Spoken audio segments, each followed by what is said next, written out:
Do you see that today, Kizza Besigye was being arraigned in court in Kampala, Uganda? Remember, Kizza Besigye was a very good friend of Museveni. He was a doctor. He was a colonel in the army. They had, of course, their share fare of relationship, of course, because you see, one was dating Janet and the other one was dating Winnie.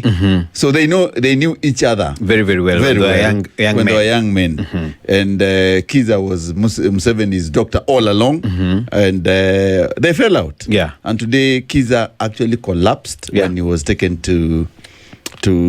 for hearing. Yes. And what's happening there in Kampala? In Kampala, very dramatic scenes and, of course, bizarre scenes that are happening this afternoon when opposition leader Kizza Besigye collapsed inside the High Court in Kampala.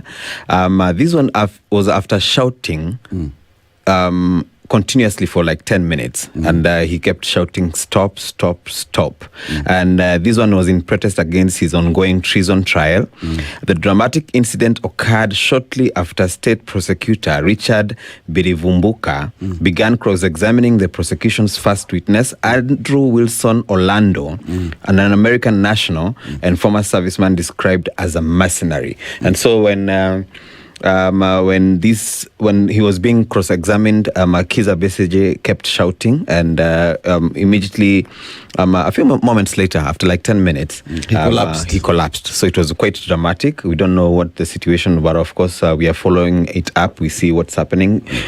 This could be probably a clear indication that his health condition is not good. It's deteriorating. He's been there for quite a while. Yeah, and I remember he's being charged for treason. So when he's in the High Court, he's been behind bars for quite some time right now. And remember his lead defense, which included areas Lukago and, of course, Martha Karua. Of course, all of them had trouble and fell short and fell in trouble with the Ugandan government. So Martha Karua was banned from. She was actually she was banned from going back to Uganda. And Lukago is actually still behind bars. Yeah. So let's see what Museveni had said when he was a young man, and when he took over in 1986. Remember, our blast from the past is Museveni. Yes. And Yoweri Kaguta Museveni, when he came into power after the disposal of Milton Obote and Tito Okello, the military men, he promised that he will lead by the rule of law. Yes. And that he will have election and leave power. Yes. This is what Museveni said. And be military. Why? The only background, military background, is that we overthrew a dictatorship by means of a revolution. That's all.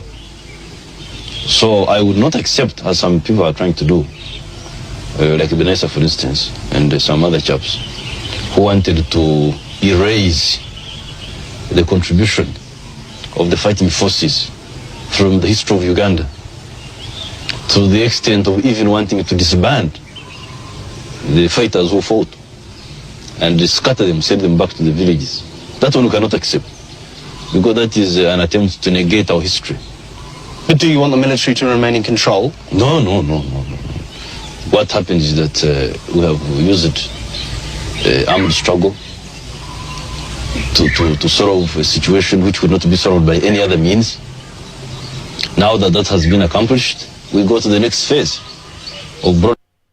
That's Museveni when he took over power, and he was being interviewed. He was talking about the armed struggle and kicking out dictatorship.